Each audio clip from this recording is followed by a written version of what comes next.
while the discussions are taking place, but we'll have a question and answer segment towards the end of the meeting where you are allowed to unmute and ask your questions and type your comments in the chat box.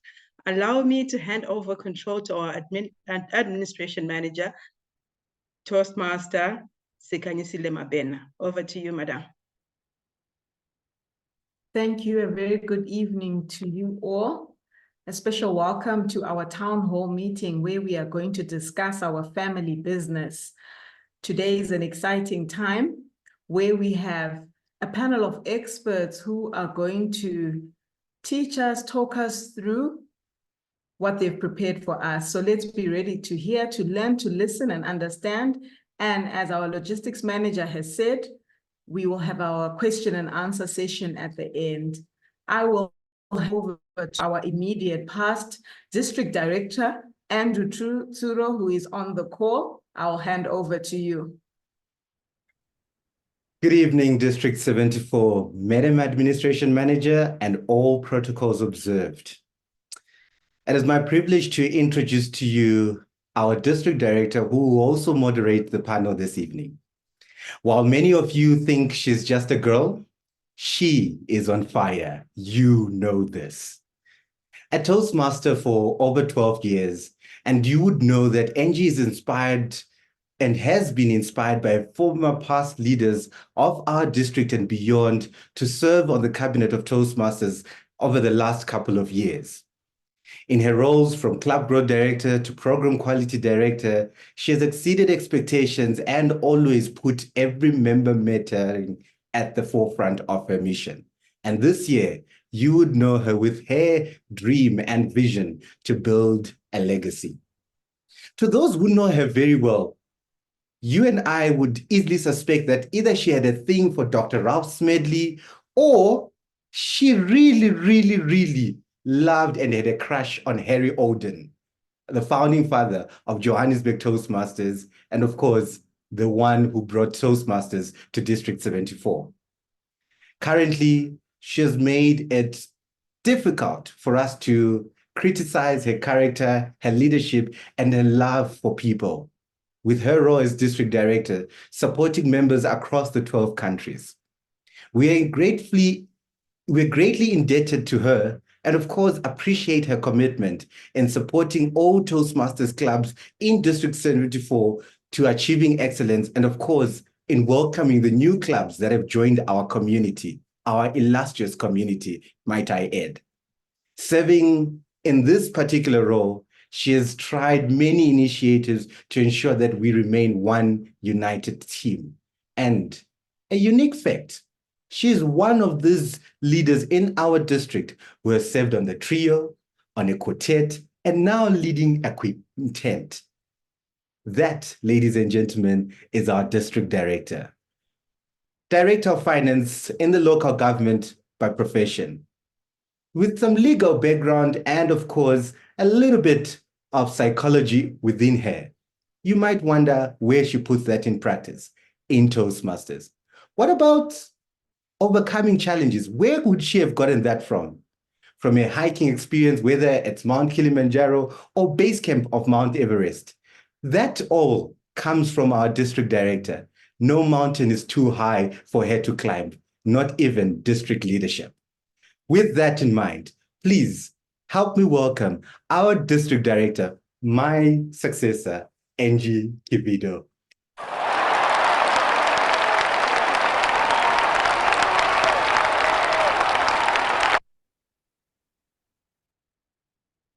Thank you to our immediate past district director for your kind words and your inspiration. I would like to set the scene for our panel discussion. And yes, although Andrew may have mentioned two of the most famous people that I adore, I beg to use some of those people mentioned by him this evening. Two healthy, sustainable districts. So where did this journey start?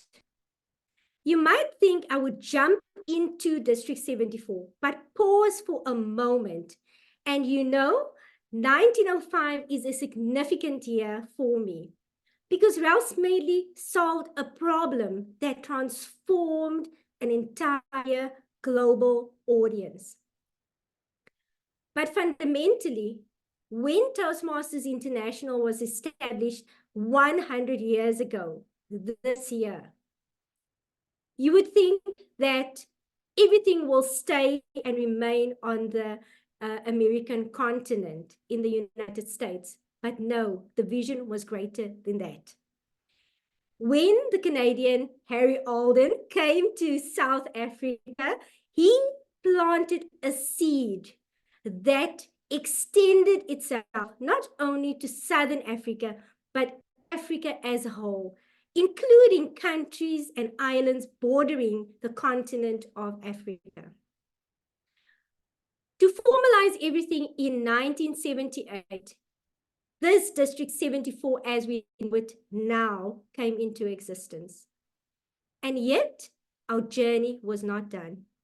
This year, District 74 celebrates 45 years of impacting lives and changing people into the versions that they want to be. Remember, as I always say, Toastmasters do not create duplicates. And if your face is on the screen, and if you look to the top of you and the left of you, or the right of you, if you're on gallery view, if you see somebody that looks like you're obviously not a Toastmaster. Toastmaster is a unique organization that has transformed life, not just for me as an individual. I've seen people change from being unemployed, joining Toastmasters Club, to becoming a CEO of a global company. I've also seen people write their own story, publish it, and share it with others. I've seen entrepreneurs being birthed out of Toastmasters. And in the short journey that I've spent with District 74, 12 to 13 years, my life has also been transformed. Tonight, we will be sharing with you on a momentous step we are taking as a district. Some of you may have joined in the past 3 years. Some of you may have joined many years ago. I know one Toastmaster that's already 54 years a Toastmaster.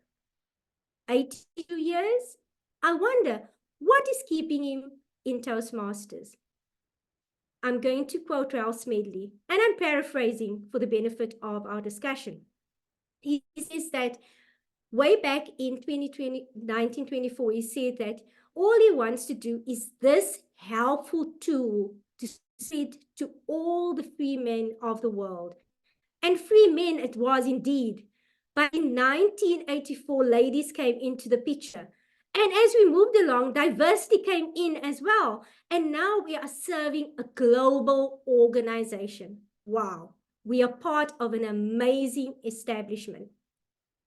This year, you, District 74, will be giving birth to a new district. After 45 years of cultivating and nurturing leaders and communicators, you are creating a new district that will serve more leaders, create more leadership opportunities. And tonight, we have an opportunity to call on some experts who have been there, who have done that, who will guide us as we navigate through this little bit of stormy water, or is it a journey to the distinct island of paradise? Who knows? Let me first tell you that whatever we are doing now was started way back with Ralph Smedley saying that he would like to transform lives by solving a problem. Today, as District 74, the District 74 we know will come to an end, but the new District 74 and the new District 129 will continue to transform and continue on the legacy of leaders such as Ralph Smedley, our founder, Harry Alden, the one that brought Toastmasters to Africa, and many leaders that we'll hear about during the session. With that said, let us start our panel discussion. This evening, I have the honor and privilege to be accompanied or supported by 4 amazing individuals. I'm going to ask them if it's possible, if they are ready, to switch on their videos. So if our Zoom master can just check for me if they are in the room. I'll start with Tim Knights because I'm seeing Tim Knights on the screen now in front of me. Mr. Tim Knights. And it sounds like I should be the queen knighting Tim, because Tim Knights is a distinguished Toastmaster and a past district governor of this District 74. He has been part of fundamental growth within our district. And I'm going to give you a quick snapshot of how impactful, as Andrew will call him, Mr. In Touchness is to us in District 74. Tim joined Toastmasters way back in 1984. And since that time, he has been fulfilling a number of club roles, as well as being our district governor in 1996.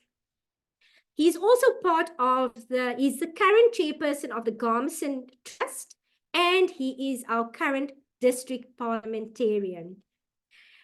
Interesting thing about Tim, he was the president of the Florida Toastmasters Club, also a distinguished legacy club. And at one point, this club achieved top club of our district and 7th in the world. Can you imagine? 7th in the world. We are definitely in the room with somebody that can teach us a thing or two.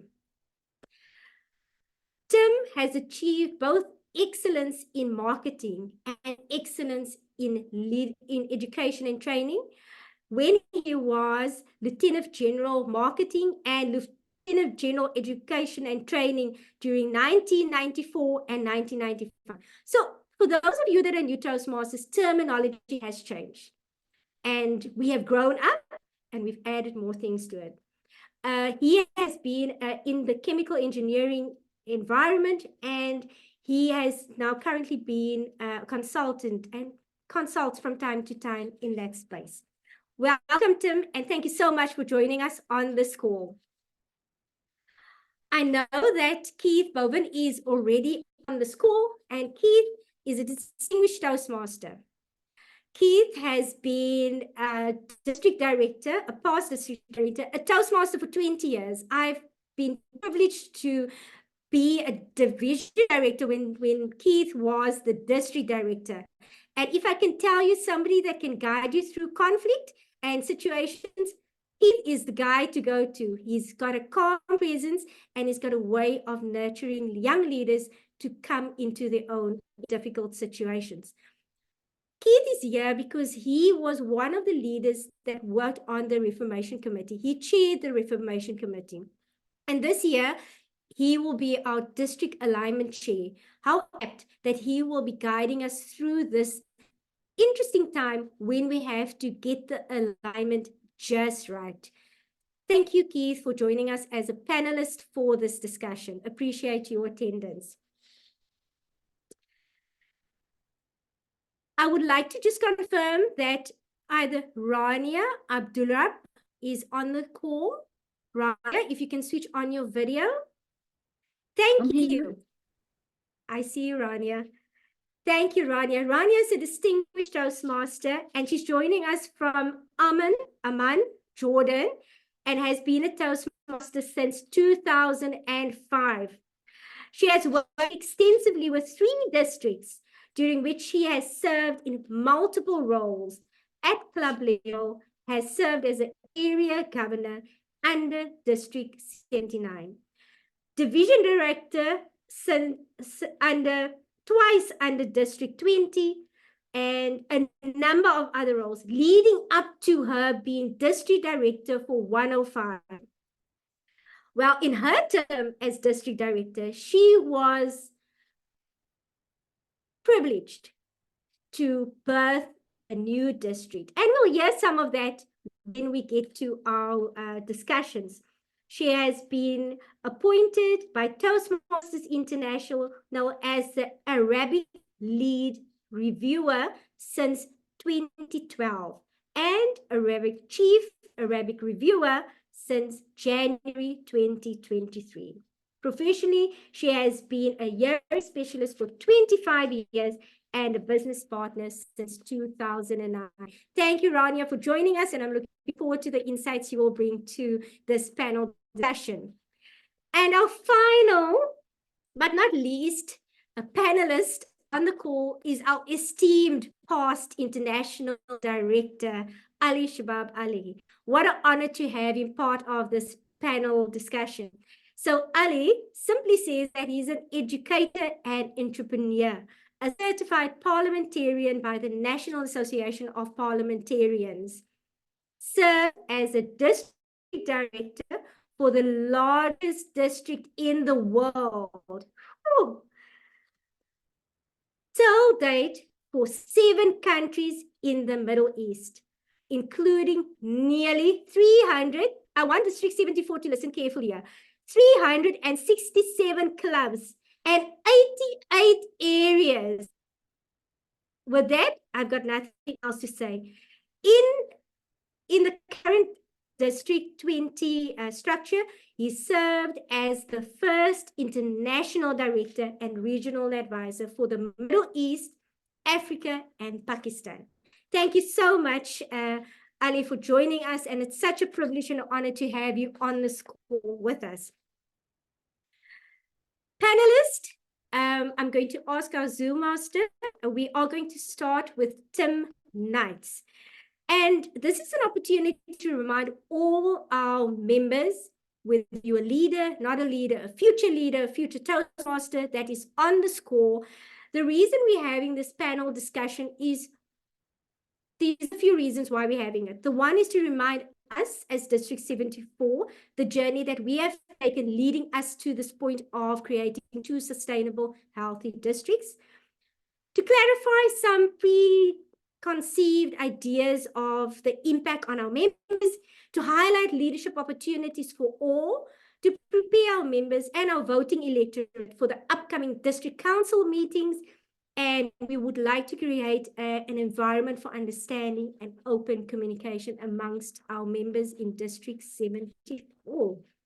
Let's get started. Tim, don't you look dashing. You got all dressed up. Thank you for coming. So I'm going to start with an interesting question for Tim. Way back in 2012, we had a Scottish kilt-wearing Eric Vigi. I met him at a conference. I actually took a picture because it was so strange that we had somebody in a kilt. I didn't know Toastmasters did that. That was my first conference.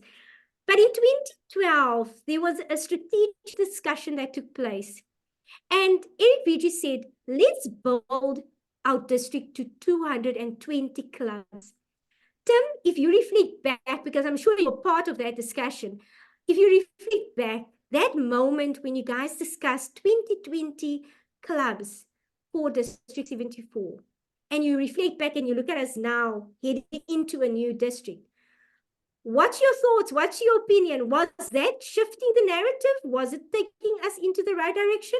Over to you, Tim. Oh, yes, it was certainly shifting the narrative. And my dear friend, Eric Vigi, I don't know if he's Scottish, he liked wearing dresses, but he I have to find out if he was Scottish or not. But I am going to embarrass him greatly now, not about these kilts that he used to wear, but Eric Vigi had huge energy. He's an incredibly dynamic person. He was driven, and he absolutely believed in what he had to do. And we believed in him. We followed him with his plans and what he wanted to do. One of the early things he did was to reorganize his cabinet, and his cabinet is what other companies, other organizations would call their national committee or international committee, of course, because of all the countries we have. And he reorganized it to make everyone effective and efficient.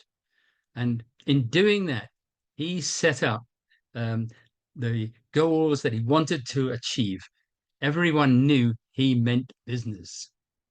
One of the things he did was to set up corporate summits where he invited corporations to meetings to show them what Toastmasters could do and show how a Toastmasters club could help their organization. And that was extremely successful. And we had a whole number of corporate clubs joining joining Toastmasters District 74. Intriguingly, against Toastmasters International's instructions, he organized speech contests in vernacular languages. Now, that Toastmasters International wasn't against contests in vernacular languages, but they were against district officers organizing them. And that's what he did.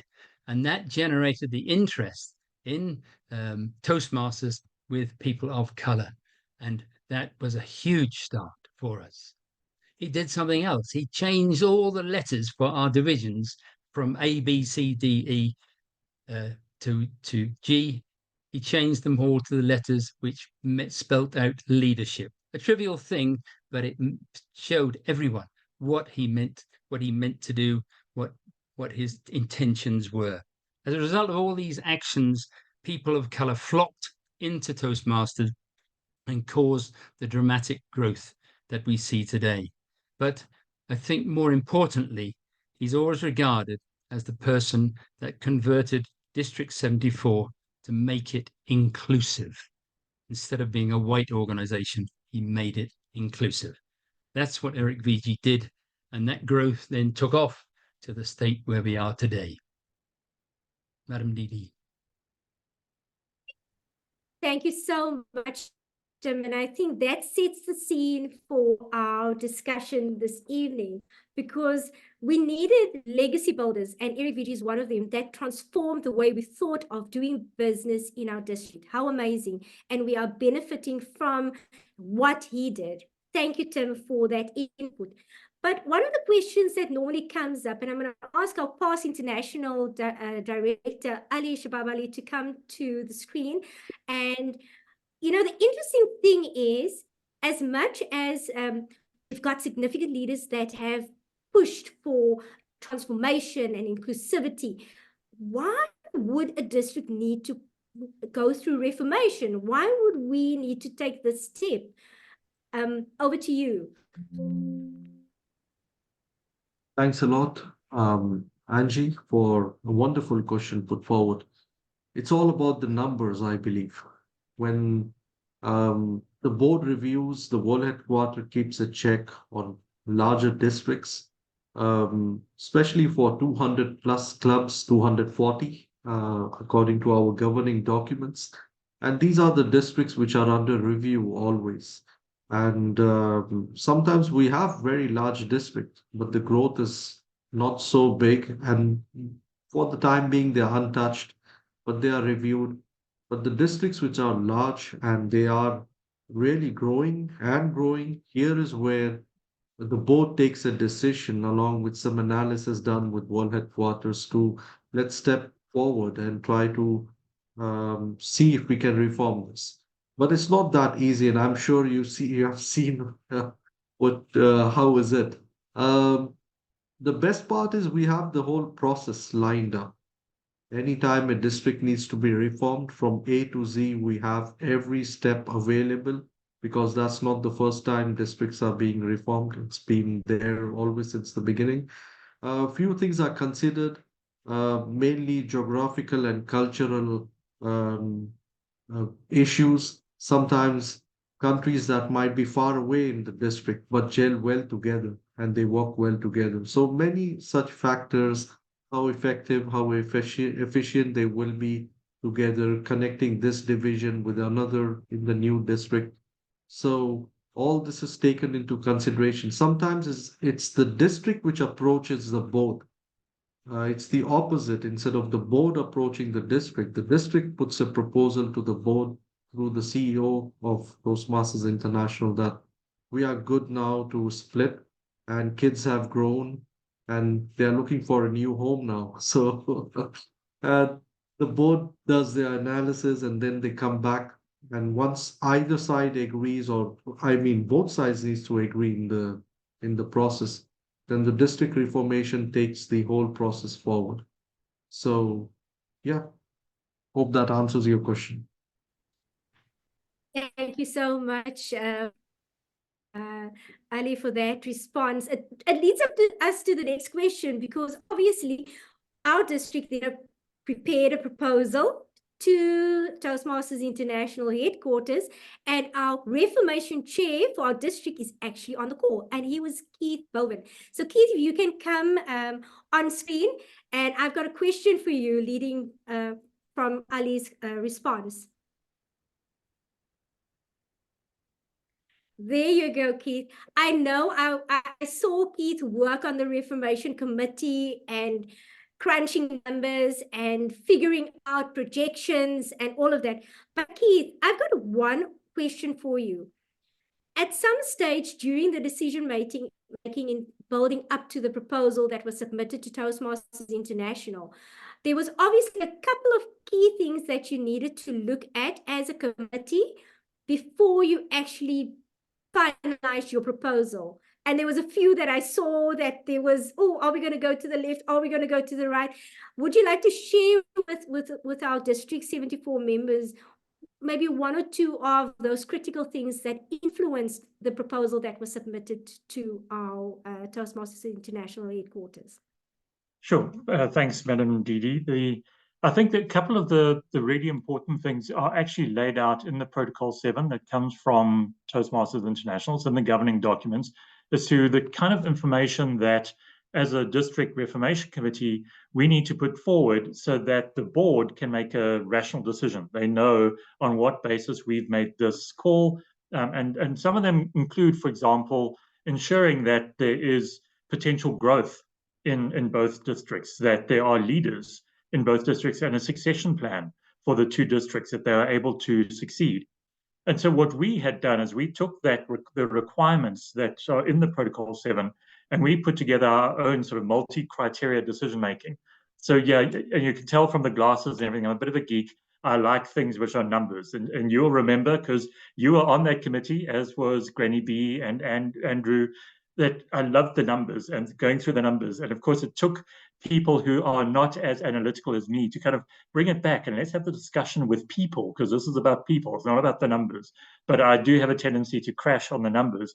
And one of the things we did was looking at, you know, historically, how many leaders have come from each of the areas that we were now going to look at in terms of the construction of these new districts, and try to make sure that there was some sort of at least an equal number in both, or as close as possible, so that you would have the leadership pool for the next, for your succession. The other was making sure that there was sufficient growth trajectory in both. So looking at the history in a whole lot of areas, again, doing a lot of analysis of each country, each province in South Africa, and kind of looking and building and seeing where was that trajectory likely to take us. But the third, and probably the one that was pretty critical, was making sure that there'd be revenue and costs on the two districts would be similar. And you will remember, and I'm not going to go into the detail now, but one of the options was the potential of having Gauteng as its own district and everyone else as the other. I mean, it's not a great plan, but it was a potential. But the thing is, then you would have a huge disparity in terms of not a lot of travel budget in and around Gauteng, whereas the other district would have a ridiculous amount of travel. So, you know, those kind of things were also quite important to help us in setting that criteria. So that when, you know, we then put together all of that, we'd gone through the analysis, we could show that there was a logic that went into why this particular plan of the many that we considered was the best, really, sort of, yeah. Thank you so much, Keith. And when you spoke about specifically the challenges in terms of the elements of, do we do only Gauteng, or do we, you know, the consideration of the finances, the potential growth, also the leadership opportunities. Those are fundamental things in building health and sustainability. Thank you so much for responding to my question. I'm going to call on Rania because she went through this last year in 2022, 2023. I'm going to ask Rania, we are at the critical point now where we're still building, we're still trying to make sure that we get health and sustainability in place. Can you share with me or guide me, because you created two successful, healthy, sustainable districts when you did the birth of the new district. My question to you is, any advice for District 74 members as we approach this last few months in building, reconciling, and getting everybody into that healthy, sustainable state. Over to you, Rania. Thank you, Angie, first of all, for the invitation, for the question. Just to go back in history, how we did it, because I was part of two reformations, actually. Once when Ali was the district director, I was a division director at the time with him, and also when we reformed District 105 to 105 and 127. We were actually the district that put forward the request to reform back in 2019. And then there was no COVID. So things were basically nice and flowery and flourishing. And boom, COVID happened in 2020. And so what to do? Shall we go ahead or halt? And at the time, I was again part of the district reformation team. I was a club growth director at the time. And the chair was past international president Mohammed Murad. And we had a lot of debate. I remember we had like 20 meetings just to see what to do. Shall we go ahead or not? Because we had to give a recommendation. And we were really huge how to manage. And we had no anticipation how to ensure, as you said, two sustainable districts. But we went with the risk because it was too big, too hard to manage. And we took it step by step. Maybe the results were not as anticipated. We know all the sad story of COVID and the membership renewal. But again, it was too hard to manage, and we went forward with the decision. The board approved it, and it was it was approved on. And I was basically handling last year, not as big as Ali, again the largest district in the world last year, 267 clubs, but it was big enough to manage because we were coming out of COVID. It was different dynamics, different membership anatomy, because many members joined during the COVID era. So they had no idea what were things before COVID. And that was a big bottleneck to come out of, to ensure that this year we have, in a way, two sustainable, healthy districts. For me, when I started the term last year, I had in mind only we have one district. I never thought about two districts. And that was basically also the mantra for the quintet, because when you have this mindset at the beginning, then the focus will be basically dissipated. You're not focused on the current goals. And it was a big, big mission to accomplish. And for us, we had to abide by the core values as district leaders, service, integrity, respect, and excellence. And our term begins on July 1st and ends on June 30th. So the reformation will begin as of July for you, 2025. So for the current team, focus on the goals, because you still have 3-4 months to go. You still have a big target to think about. And once the reformation happens, it will happen. Because when you set the road now, trust me, things will be smooth and easy for next term. All right.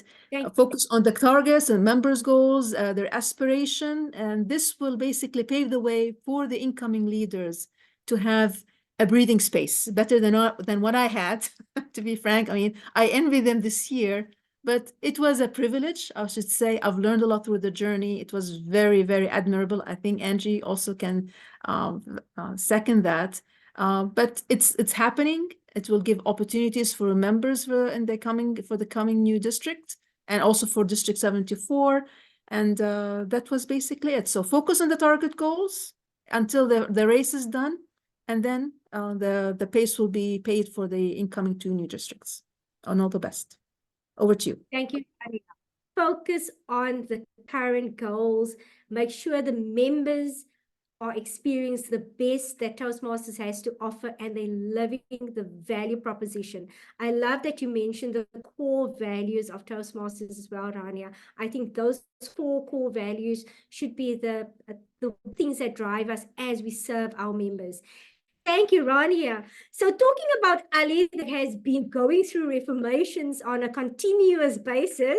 So I'm going to ask Ali to come to the screen again. So as Rania said, now you've been part of a number of reformation initiatives across the Middle East, and you've really been spearheading and guiding people through the process.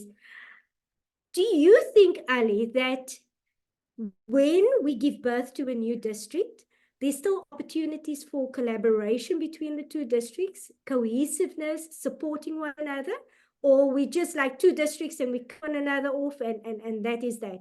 What's your view on that? Very important question. It's like I recall once what happened when I was the DD. I had two program quality directors, and there was district XCOM meeting happening. And each program quality director, those days at the district speech contest, we used to have semi-finals. And I'm sure maybe even you have that, right? You have the semi-finals and then they go to the finals. So both the program quality directors, they already had their districts listed. Semi-final A, these are the divisions. Semi-final B, these are the divisions. And I changed all that in the district XCOM. I said, no, we're not going to do that. You're going to put all the division letters in a jar, and we will call it dignity from the audience, and we'll ask someone to pick semifinals A, division X, semifinal B. So there was a good mix of the division. Both the program quality directors did ask me this question, why did you do that? I said, because we are one district till June 30th. And even after that, our there should be we should collaborate. So I believe in a shared vision from the beginning, because you see, when you have two club growth directors, you have two program quality directors already. They have a shared vision. They work together on the same club success plan, and they do understand how things operate. It's just the numbers that they are changing, right? Yes, there's a lot of emotions which comes with it. There's a lot of sense of belonging which comes to it. Oh, that's going to be my district, my new home. But the foundation was built where in an environment where there was togetherness. I promoted one idea where we have past leaders committee. It's like I'm not sure where Tim is going, which district now, and where Keith is going, but I'm sure with the profile I read about Tim, he might be there in District 74. But if there is a past leaders committee, you have a storage pool of that intelligence, experienced Toastmasters, which can be shared by both districts. You see, so you can have one past leaders committee, and that's what I always promote. If you are looking for chief judges for district contest, why not pick it from the neighboring district? And these small things can keep that sense of belonging running for a very long time. When we have Arabic contest, we pull out judges and chief judges from Rania's district till date, and we pick from Saudi Arabia, and that's how we work here. Contest gets people together at times. We can't do that in XCOM or council, but we can use our speech contest to pull out resources from neighboring districts and the past leaders committee. Thank you so much, Ali. Definitely cohesiveness, collaboration. We should be a community working together, because our members are the most important ones that we are serving. And by creating that, we are living the core values of Toastmasters, just like Ralph Smedley envisaged way back in 1905. Well, I'm going to ask Keith to come to the fore, and I want to talk about the elephant in the room, Keith. And it's always been, you've raised it when we spoke earlier about, should Gauteng be a district on its own and everybody around it be a different district? And fundamentally, the narrative has shifted now. Gauteng is probably the most affected by this exercise that we're going through. Like Ali has said, there's no such thing as necessarily us and them, as the cohesiveness, the collaboration. We can still support one another. But let's talk about it, because I'm sure some of the members on the call would like to know. So what's going to happen in Gauteng? Yeah, thank you very much, Madam District Director. I think the trick was always, when we started the reformation process, the committee, one of the principles we subscribed to is, as little as possible, we would not try and split, if we're using that pejorative phrase, a country or at least in South Africa, a province across districts. The district try as much as possible that if you're dealing with Zimbabwe, Zimbabwe would be in one district and not have a line drawn through it arbitrarily. And in most countries and provinces, that was fine. Gauteng was the problem because with 103, if I remember correctly, it was 103 out of 200 odd clubs in one province. There was just no way you could get away with not having some form of kind of boundary. And these boundaries are arbitrary. It's one of the whole issues that we try as much as possible to find some sort of geographic mechanism that you can use that is set in stone. But the reality is then there was always going to be some people unhappy because you're impacting on relationships between clubs that have been there, for a very, very long time. So what we did eventually decide on was the sort of the ring road around Johannesburg. And so it's starting from the south, coming up the N3 around to the N1. And then we took the Malabongwe Drive as the off-ramp, going up to the Northwest Province. And that then kind of helped in making sure that the number of clubs between the two districts were then equal and, dealing with the consequences of that. What it did mean was that for divisions I, S, and H, that there would be clubs that would form in one district and then some in another. And of course, there was a certain amount of grumbling about that, and I can totally accept because there are relationships. And people felt that somehow by creating this boundary, we were severing those relationships. And I think Ali has very clearly said, those relationships don't change. Just because you have a highway between yourself and the club in technically another district, there's no reason why you can't have joint meetings or other events between you that you've had historically. So that did help to kind of allay some of the fears. And it's just a reality that, Gauteng being such a huge part of the Southern African economy, I mean, on its own, as one province, I think we did the numbers, as a quarter of the Southern African economy, not South Africa's, Southern African economy. So it just had to have some way that you allocated between the districts. And I think it's a fair one. I know there are still some people who are very annoyed with me that, there's a club that's just on the other side of the road. Why can't it stay with us? That's just the way it is. And you can set up those relationships outside the districts, as Ali has pointed out. Thank you so much, Keith. And I think we've dealt with the elephant in the room now. But members, you'll have an opportunity to ask questions after the moderated session is done. Thank you, Keith. Now, over the past years, a number of new members have joined Toastmasters that have no idea that this is happening to our district. And they're confused. Why do you want to do it? And I'm sure there's explanations. I'm going to ask our Tim Knights to come on to the virtual stage. And one of the things that Tim is renowned for is he is Mr. In Touchness, as Andrew would say. And I want to ask you, Tim, Reformation is happening. We know the whole story. We know the history. A new member started a year ago. Suddenly, they find themselves on that Gauteng borderline, that they're suddenly in a different district. What can we do to make them understand the change better and also bring them along, even if they joined a month ago as a Toastmaster?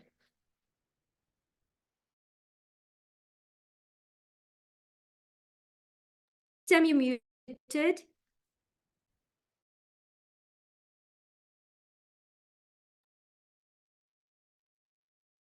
Strange. Well, you said the word in touchness, and we subset that into 3 other words. And those 3 other words are explain, explain, and explain.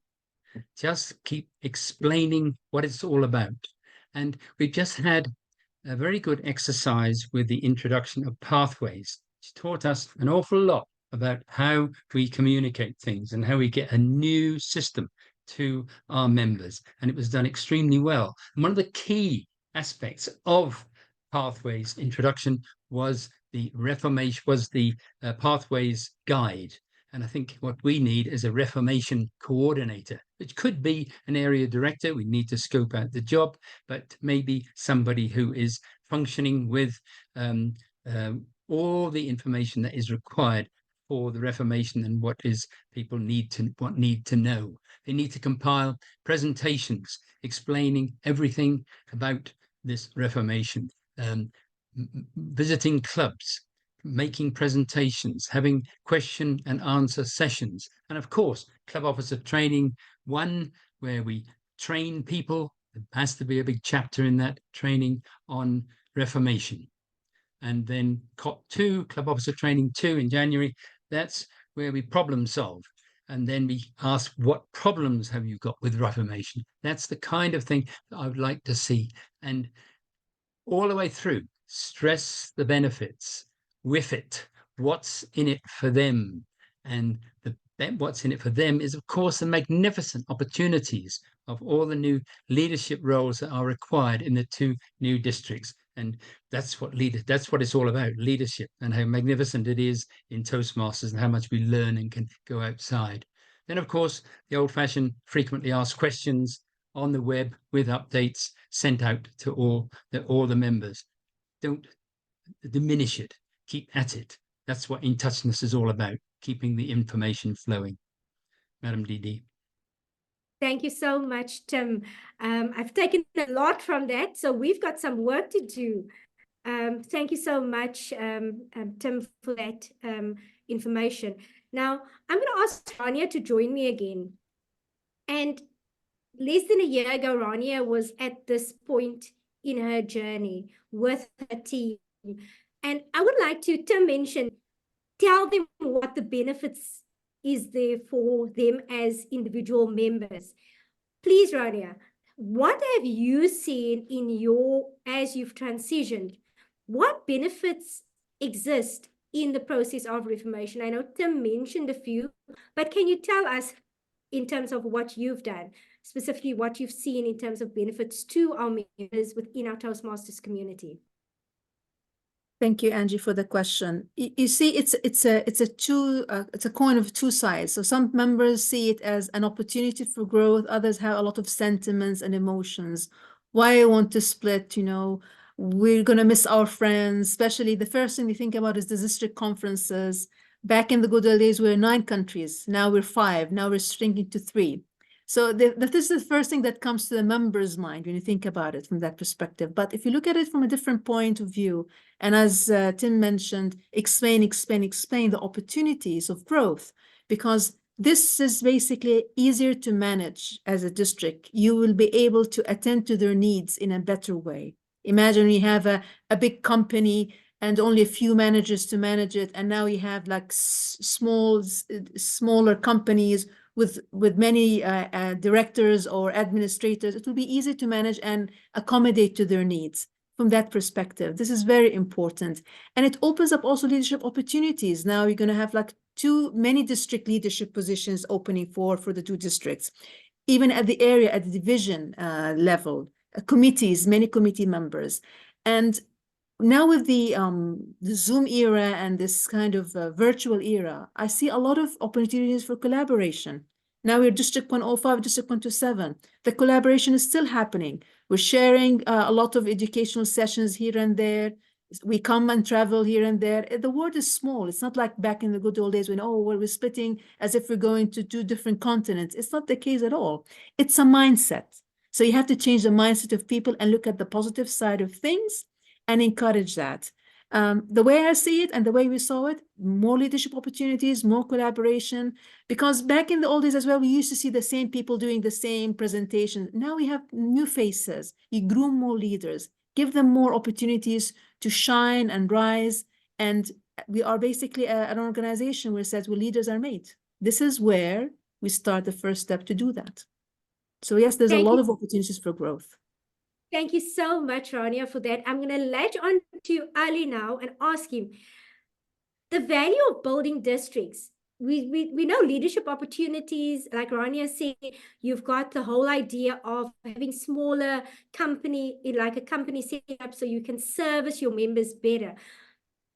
But from a spreading the Toastmasters core values and the phenomenal Pathways educational program, what is the value of building districts and expanding?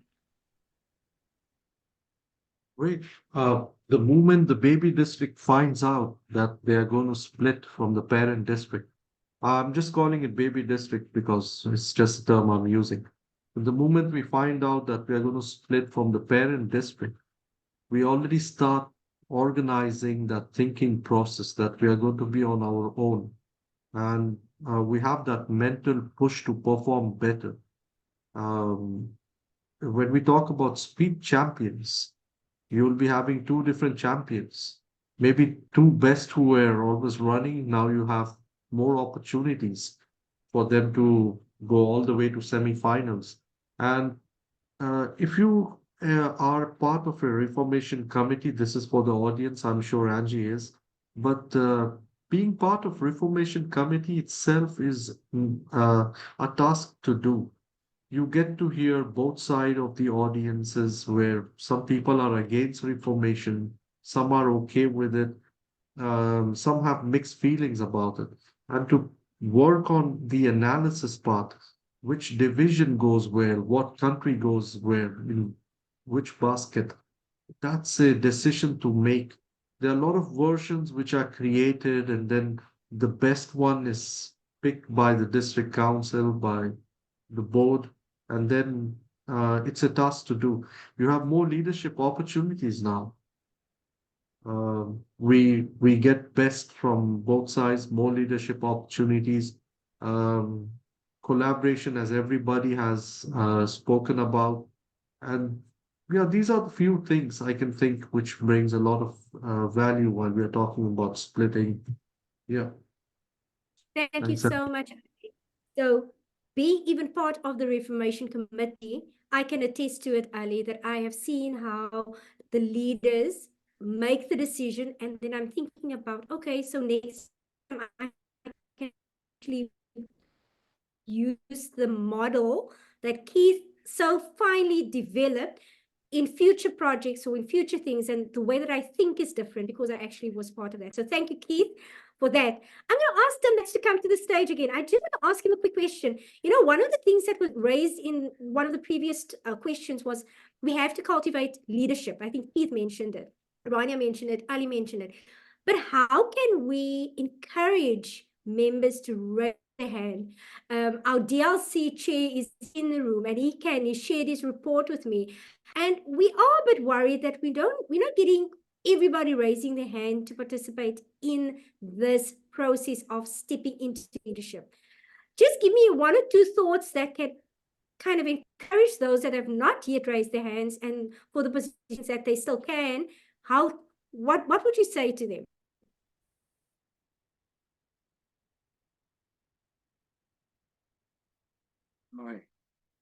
You're asking me, Angie, are you? Yes, that's for you, Tim. I think our Zoom master is so engrossed in the discussion now. Okay, thank you. No, I thought that was for me. Well, what I do when I'm trying to persuade someone to join a committee, I tell them, first of all, leadership is a marvelous thing. Leadership positions are wonderful. As soon as you get into a leadership position, you're into instant growth. You're starting to grow because you're making decisions, because you're helping the club out and doing that sort of thing. And I tell them it's the best job of its kind in the world. If it's secretary, it's the best job of its kind in the world. And I tell them this, and they're not too sure. But then I say, well, look, it's an experience that you will be able to take to the outside world. And they say, well, look, you want me to be secretary? I don't know how to write minutes. We will teach you. We will show you how to do it. You will become skilled at it. And then you'll be able to take that out. Same with treasurer. I don't know what a profit and loss account is. We will show you. Don't worry. We will show you, and you'll be able to use that outside. And the president, what a magnificent job. You're on your own. You hardly get any connection unless you want it. But if you don't want it, you're on your own. Occasional visit from an area director, and you're there. It's your club. Of course, it's the members' club, but you are the CEO of that little environment. This is the kind of thing I tell people, and I generally convince them that it is a magnificent thing to do to get involved in leadership. Well, I'm convinced Tim. I'm convinced, and I'm sure you've convinced many in the room that have not raised their hands. But let's get down to the business of our district council. Now, we've got our district alignment chair that is incidentally our district reformation chair.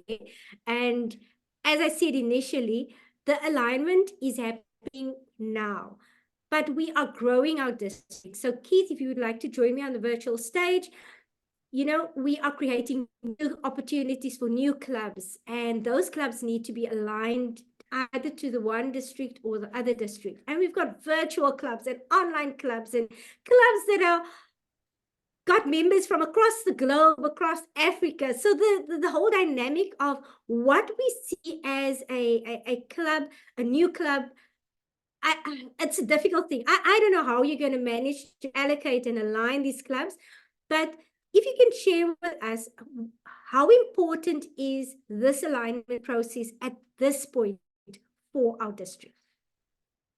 Thank you, Madam District Director. I think the main thing is that it kind of, we to some extent, we can start from a fresh sheet in terms of how do we allocate clubs to divisions and what should those divisions look like.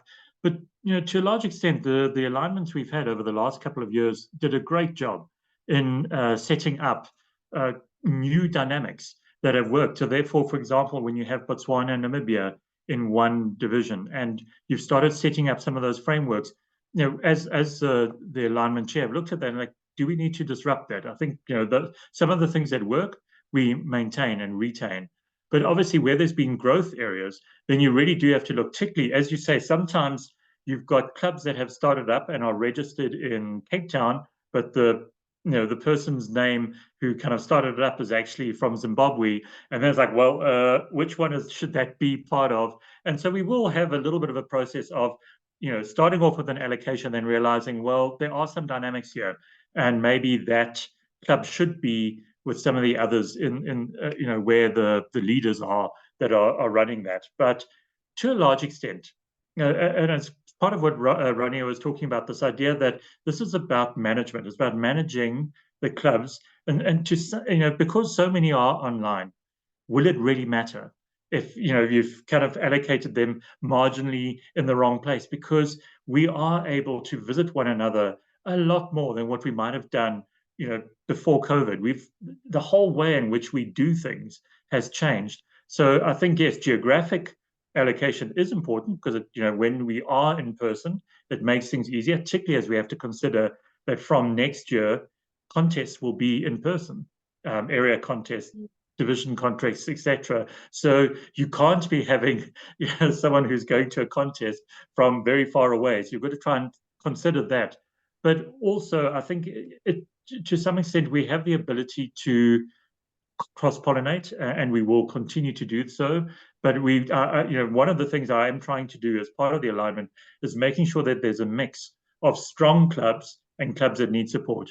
So there's not only geographic, where you happen to have 4 really strong clubs. You then also try and deal with how can you, you know, for an area director, they can have 2 clubs that are helping them help another 2 clubs, and as much as possible keeping it to 4. But that is still a process, and hopefully by the end of this week I'll have it for you and for the team to start reviewing. But the biggest thing for me is making sure we deal with what is the growth between now and the end of the year to make sure we've allocated correctly. Because I have known from experience, when you suddenly land up on the 1st of July and your alignment doesn't make sense anymore because, you know, 5 new clubs all started in one area, those are quite important things to make sure we get right. But overall, it's about making sure we have strength and supporting clubs, and the geography is an underlying basis, but you also want to make sure that we've got the alignment correct and that stress as well. Thank you so much. I have been educated on alignment by Keith. Thank you so much for that input. And it also gives me an idea of the work that we still need to do and how it impacts the alignment specifically. Thanks, Keith, for that input. I'm going to jump to Rania, and I'm going to ask you, Rania, we're talking about district council meeting, and our district will be having district council meeting, but I want to ask you, how did you manage your district council last year? And if you can share with us just your thoughts on how you managed your district council, and what was your approach to conducting those meetings? Over to you, Rania. How many minutes I have? Or 2 just minutes. kidding. Okay, in brief, you see, you will have like 3 council meetings in 1 council meeting, all right? So you have to have 1 meeting for the entire district, whereby you have to approve the previous minutes of the first council meeting. You have to present the profit and loss, audit committee report, all these things that are shared by the entire district, all right? And if you're doing it online, we did it online. So I did back-to-back 3 council meetings. Because back in the good old days, we used to have this one big joint meeting, and then we used to go to 2 separate rooms where you have to have another chair for the other council meeting. You need to have someone to handle the administrator role, or back in the days was secretary. And the only person jumping here around was the credentials chair. So most importantly, pick a very good credential chair, all right? If you're doing it online, it's easy because everything is controlled beforehand, before the council meeting happens, because you already know who's going to vote for which district. Everything will be set in advance. The accounts are already set. The registration is already set. It's just one click of a button, and everyone will get the email. To each one can know to whom will be voting for. So what I did is I did the joint meeting, then I did the elections for District 105. We finished that. Then we did the business for District 127. We finished that. And based on of course, of the DLC team committee, how many nominees, you can set the schedule and the agenda. I managed to put it off in 4 hours. So that the whole thing took all 4 hours. If you have a very good team, you have to rehearse it well. Good team management, administration, and everything is set in advance. You can easily do it. No glitches. And it went very, very, very smooth. But you have to educate the members. You have to do rehearsals on the voting platform you're going to use, election buddy, the other software. And if you have it used in different languages as well, you have to also do the translation, and everything has to be provided to the to the council members. So there are no miscommunication, misunderstanding, because this always wastes time. And of course, the alignment as well has to be already communicated to the members, so you don't have a lot of opposition, because everything has to be voted in the council. So once these things are set in advance, you'll have a smooth council meeting. So you have to fill in the gaps. That's briefly what I can say. Thank you so much, Rania. And I think that gives us insight on what we can expect to happen on the 19th and the 20th of April, 2024 for our own district. I'm going to call Ali to the virtual stage, and I'm going to ask him specifically. Rania mentioned the whole voting for the 2 districts. So you've got the reformation process, and you have been chairing those district council meetings. So in terms of the voting, how is it conducted when you have these 3 different meetings happening? So if you can maybe guide our members as to what the correct protocol would be from a voting for those leaders' perspective. There was a break in your voice, Angie, but what I understood is how the voting process will be for both the districts. Here is where the credentials team, they need to be very active. They need to send those notices much in advance on how the process will be. As Rania just explained, that that is a very good process for an online district council. A main session with everybody, and then 74 can go first, probably with their matters. But the reports, the finance reports, the alignment report, all that could be done in the main session itself, because these reports are common reports and everybody has the right to know about them. And not only just to know about them, new council members might be trained on these reports, because they will hear something else from the forward the next term, a smaller budget maybe. So it all depends.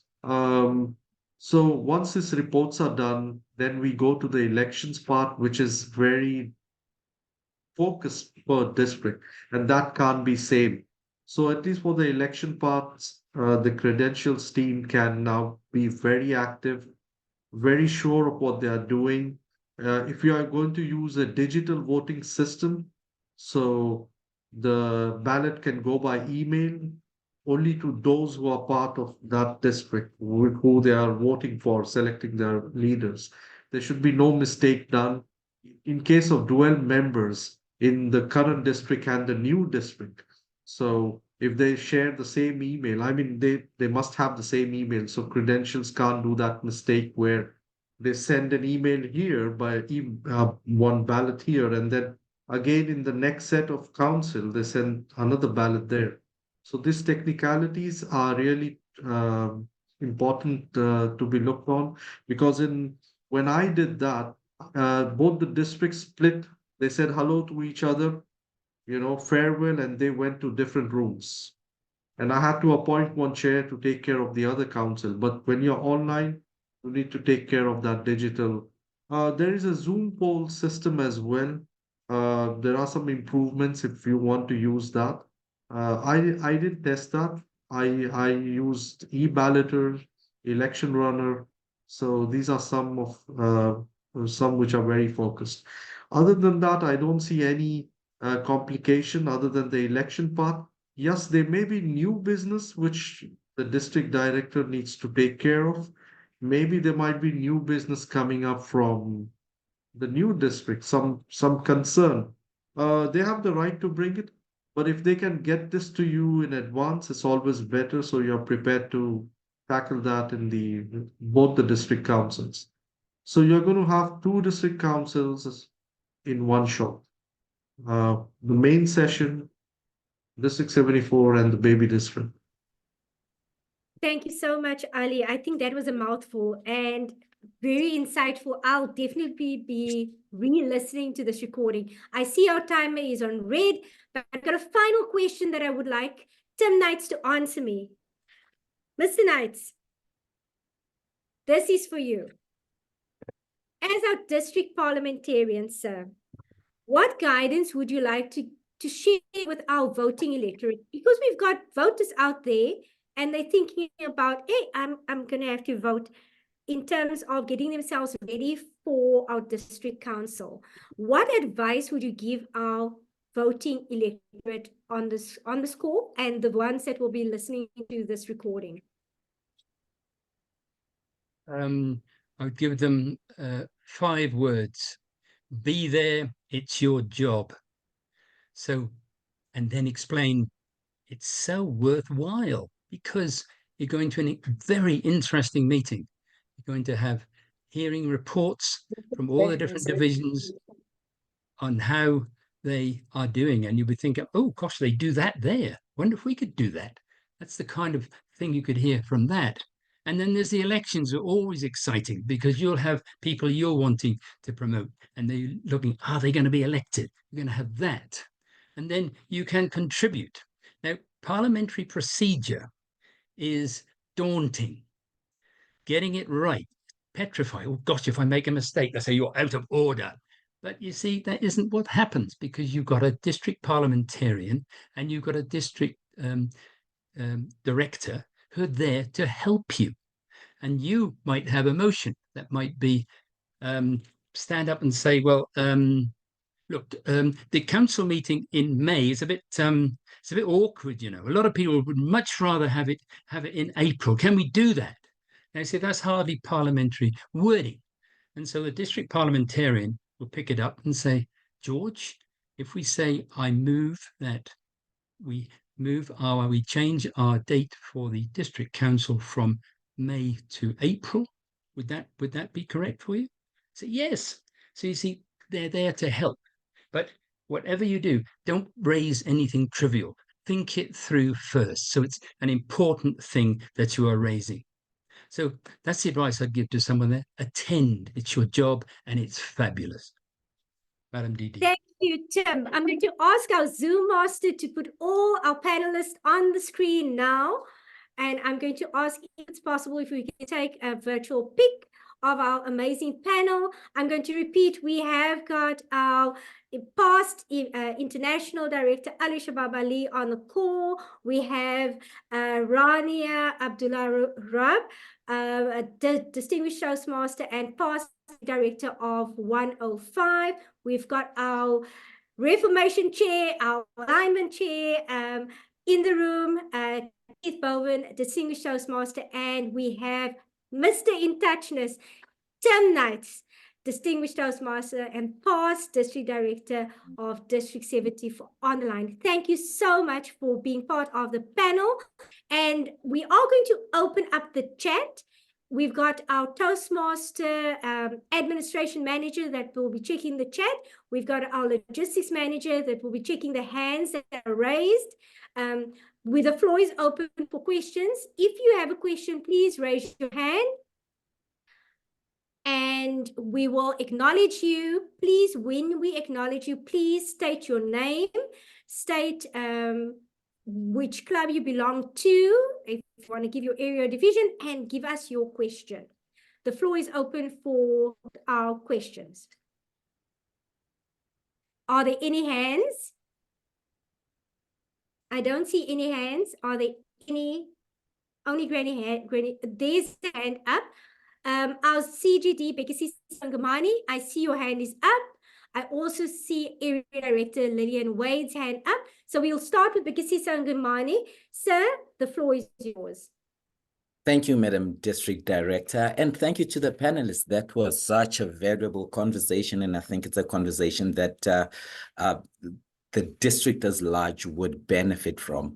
And having said that, I think most of you touched on this, but I would love to get to granular details of this as well. Why should, and this question we get a lot, or sometimes we don't get it because maybe people don't really care. Me as a club member, as a new club member who has just come in, how can I participate in this process of reformation to make sure that it is successful? Number two, how do I benefit I know most of you touched on it, but I would love to get into the granular details of it. Why should I care? And how can I participate in this process? I'm talking about a club member that just started, or maybe they are 2 years into it. Thank you to CGD, Bekasi Sangamani. Why should they care? They've just joined. Is any of our panelists ready? I see Rania is ready to tackle that question. Rania, over to you. Thank you for the question. I mean, if I recall back to my Toastmaster journey, the first time I started to realize what a district is, maybe after 5 years I joined Toastmasters. This is a reality. I mean, most members, they come and they join a club. And the club is their home, you know? So this is their habitat. So as a district, for us as leaders, we have to ensure that the quality of the club is basically honing their experiences. They're basically fulfilling the Toastmasters mission, whatever the reason they basically joined the club for, right? And these things will come to them step by step, all right? So if they hear about it, they might be interested to know more about it. They might not be interested to know about it, for example. I'll just tell you a funny story. When I became a district director last year, all right, I was in the market in Amman. And one of the member ladies who was member of one of the first club in Jordan back in 2000, 24 years old, she was picking some tomatoes in the supermarket. And then she saw me and said, "Hi, Rani," she waved with me and she had a tomato in her hand. And she said, "I heard you became something in the district. I don't know what it is, but congratulations." And she's been a member for 24 years. She didn't know what a district director is, but she knows something important and she congratulated me. So, and many members are like that. So, you know, let's not overwhelm them with a lot of information and details because we join for fun and to basically hone our experience and leadership skills. If they come and know about it, it's fine. The thing is, let them enjoy the journey, become a productive member in their club and grow in their leadership process. And this is how they will contribute. From our side, as district leaders, just make things easy and smooth for them, support the quality club meetings, attend to their needs. And this reformation is part of the process to accommodate to their needs in an easy, smooth fashion. I hope I answered your question. Thank you so much, Rania. Attend to their needs. That's the most important thing. Lillian, Lillian Vader, one of our area directors. Lillian, the floor is yours. Hi. I came in a little bit late. Sorry, I was in another meeting. I'm in Area I, and we are going to be split. where do I find how the split happens? Because I've been looking on District 74 website, and I don't see which of my clubs are going one side and which of my clubs are going other side. Where will I find that information that I can share it with my area? Thank you. Thank you, Lillian, for that question. I think Keith is the best person that can guide us on when that information will become available for us on a club level. And Yeah. Lillian is also club level, but on the website there is some information. Keith, over to you. Yes. Yes, so the Reformation, I know there was a discussion earlier today, the Reformation information was on the website. I think it kind of got lost in translation at some point, so it's being put back on again, particularly the boundaries, as I mentioned, for Gauteng. So as you indicated, for Division I was one of the divisions that was impacted. Essentially, just for your information, Lillian, the clubs that are registered and, you know, with their addresses that are inside the ring road, and here specifically I am talking about Alberton and Igoli and what would be the other, Gold Reef, and there are a couple of others, because I remember I was just doing the alignment recently. They would be part of District 74. Pretty much most of the others that are on the other side of the boundary of the ring road, and that would be pretty much your Modderfontein, Bedford View, Benoni, Kempton Park, all of those form part of District 129. But that information, when we, you know, the thing is that some clubs, for example, Bedford View is one of them, actually changed their where they meet. So they used to be on the inside of the ring road, and they've now moved to the outside. They would be part of District 129, whereas previously when we did the calculations, we did it as they were part of 74, but it just changed. That's fine. But, you know, where they are at the end of June pretty much is where they will now have to stay. There's no shifting around thereafter. Thanks. Thank you so much, Keith. And thank you, Lillian, for that question. I saw Lesedi Masina's hand was up. Lesedi, do you still have a question? You can, is Lesedi still? Yeah, there's Lesedi. Lesedi, please do, the stage is yours. Ask your question.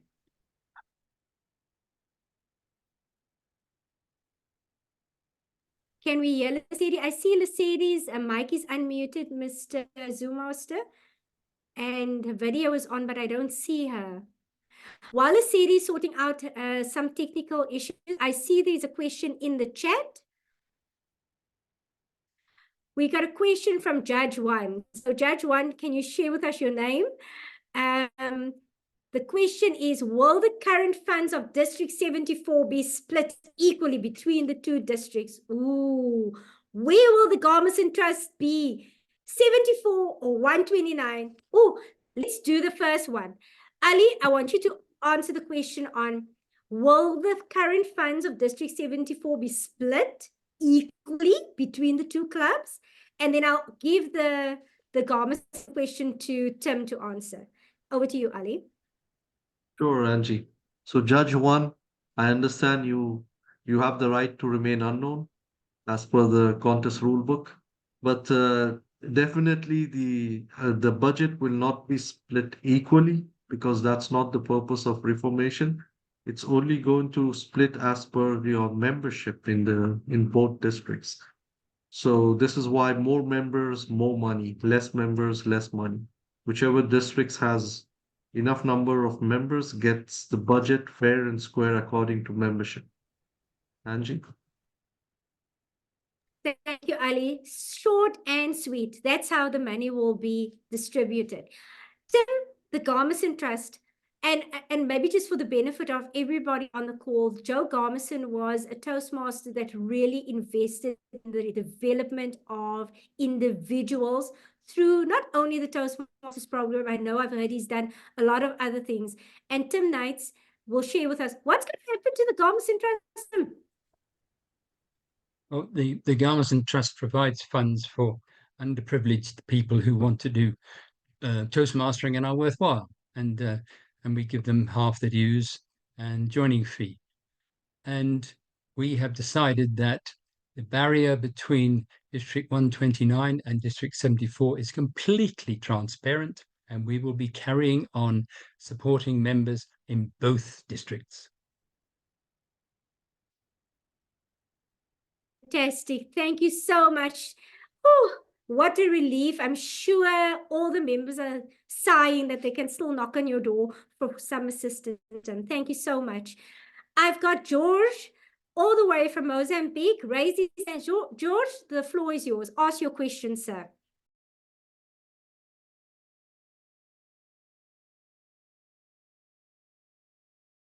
You're still muted, George. So unmute. The floor is yours.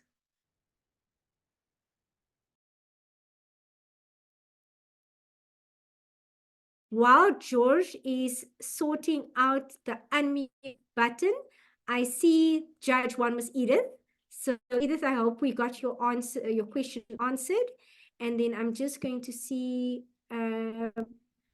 Sika, if you can just check for me what the other question was specifically that was on the chat. Violette too. Lamana, they're saying what will happen to the assets the districts have? I don't know. Rania, you want to just maybe respond to that one? When you say assets, do you mean like physical assets or like funds? Because some districts have physical assets. We didn't have physical assets, so that was easy for us actually. With only the split of the money based on membership. But for example, the banner will stick to the district, or the home district, for example, District 105 kept the banner. So because these are already customized for District 105, and the incoming district, District 127, had to have their own banner and their own customized, let's say, material for their own business meetings. I hope I answered your question. I think you have answered the question. Sika, is there any other questions? I see George is back. Maybe I see you. Let's give George an opportunity. George, are you able to unmute and try and join us? Even if you don't have to switch on your video, but try and unmute. Thanks very much. Good evening. We can hear you.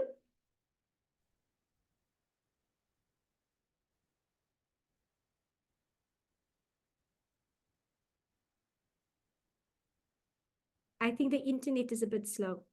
Let's give him an opportunity. Okay. Thank you. It's been a journey for Mozambique along this year with the slogan and with the hi. Can you hear me well? Oh, yes, that's it to be frozen. Can you hear me? Yes, we can hear you now.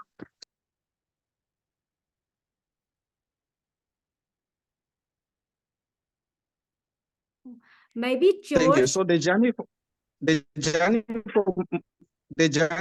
for Mozambique has been working as much as possible to Toastmasters map. With this reformation and eventual changes of or separation of the clubs, which Mozambique, part of the clubs belong to one area which includes more countries or less. How would it be? George, if I can maybe suggest that you can maybe put it in the chat. If you can type it in the chat, that will help us. So if you come back on, if you can help us. Lasidi, if you can also put your question in the chat and we'll respond to you as well. Granny B, your hand was up to ask a question to our panelist. Over to you, ma'am. Thank you so much. I just want to revert back to the assets part. Let's take the asset of the website. So currently it's all District 74 items on. How would we do that to be able to budget-wise? Would the new district have to budget for everything new because we have all the flags and the current district is, we're happy, we got it, it's now your problem. Or do we share in providing assets, the new assets for the new district? Can I answer that again, Angie? Because I think this is relevant to what you did. Yes, district website, no, because the budget was already done from the previous budget from District 105. So now it's up to the district if they want to, I mean, the new district has to basically budget for the new website. This is part of the expenses. And this can only be done after the final split is happening from Team I by the district, the financial department from Team I. This will take some time just to give you a heads up. So try to know in advance exactly, approximately how much the number of membership. Then you can have like a kind of a projection. Team I will give you that kind of a number of membership. Now we have April dues. You'll get to know more about it. Things will be more on the, more clearer. And then by the end of the year, how many clubs are going to be formed here and there? Like Keith Happ said, sometimes 5 clubs, they just pop up by July, you never know from where they come up. And this will completely transform the finances because all of this is money in the district's kitty. So what I would advise you to do is start looking now for resources for just give a pro forma, how much would it cost, what is the experience from District 74, maybe the same vendor, the same designer can do something for you at a discount, something like that. You can think about it from this perspective. But when it comes to the finances, it's basically on you. You have to budget for that from scratch. Let's put it that way. This is one of the drawbacks of a baby district, like what Ali called it. But it's a baby, so it comes with new clothes, new set, everything, new gear. So this is the way it is. But keep it simple. Don't overwhelm yourself, and I'm sure you're going to reach a consensus. And the mother district will support you with resources and, of course, some ideas. I hope I answered your question, Gran. Thank you, Rania. And I see a number of questions on the call, but in Toastmasters, we start on time and end on time. So we are noting down questions that were raised. Thank you for those that have raised the questions. George, Lesedi, Rizwana, I acknowledge the questions that you have. I also see that Wiokazi will wait to also ask the question. What I'm going to do is all questions that are raised that have not been answered, we will put it part of our Q&A we will be doing. At this stage, I would like to take a moment to thank our panelists. What an amazing session we've had this evening. I have been educated, empowered, and inspired for the next few months of our District 74 journey. I'm sure many on the call have taken some valuable nuggets from you, and we will be going out and practicing some of those nuggets that you've given us. Thank you for your time. Special thanks to Rania and Ali.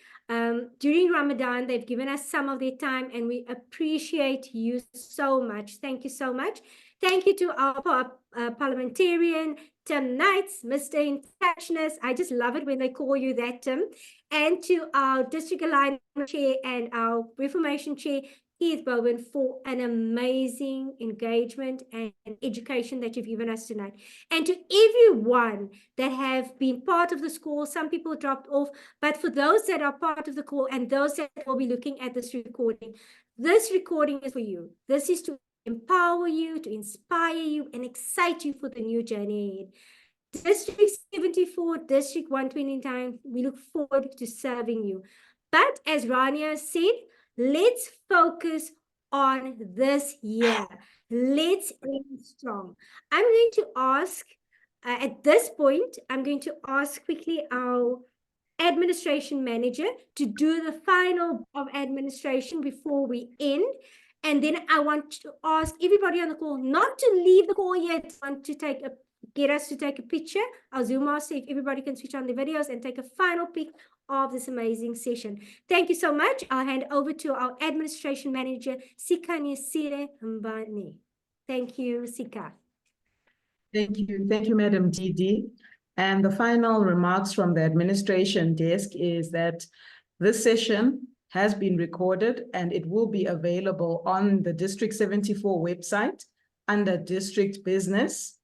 And if there are any additional clarity questions that we may have, please may we direct them to the email of the District Director at toastmasters74.org until the 31st of March 2024. And then the question and answer sheet will be distributed amongst members and will also be posted on the Toastmasters 74 website under District Business. Thank you, Madam Didi. Thank you so much. And I think our Zoom master has asked everybody please to switch on their videos. We are going to take a picture of this amazing session and everybody that's been in the room with us, so that we can share it with the amazing people that unfortunately couldn't be with us this evening. And I know our PR is in the room as well. Fantastic to see people from afar. I see people all the way from East London, Rob. I see you. I see Viola. I see Maefa. Oh, Jocelyn, you in the room. Stephen Corsi. I see Sarah. I'm not going to see, whoa, I see people all the way from Madagascar. Lawrence, I see you. Zhao, I see you. Jean, I see you. Dorothy, I see you. Vusi, Martha. If you guys can switch on your video. Ungani, Irina, I see you. Mpo, I see you. Thanks, guys. Thanks, There are three screenfuls of people, but not yet one screenful showing video. Come on, guys, if you can quickly show your video, we're going to take a quick picture before everybody disappears. You can start, Mr. Zoom Master. Thank you. Just look at the little camera, guys, not at the screen.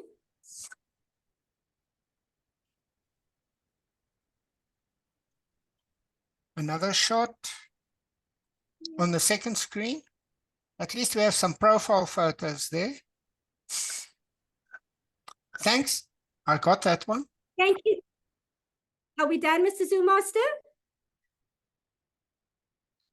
Thank you to our Zoom Master, Bertus, that has volunteered, our timekeeper, Granny P, our admin manager, and our logistics manager that started this meeting, to our IPDD that supported us by doing the introduction, and everyone on the call, please go out and share the message that we are here to support our members and we would like 2 healthy, sustainable districts as we focus on this year to end strong so that each of our new district will start strong. Thank you, panelists. Have a lovely evening and God bless.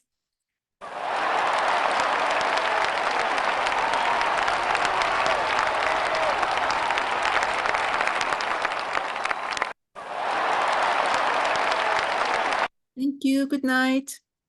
Good night. Bye-bye. Bye. Bye, everybody. Bye. Bye, Belisa.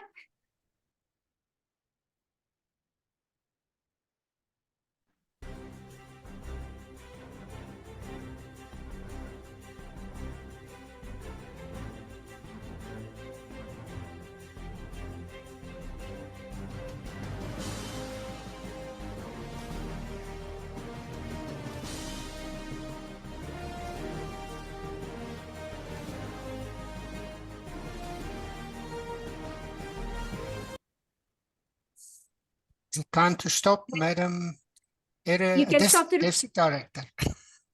You can stop the recording, Bertus. We recorded to the cloud. We can stop the recording.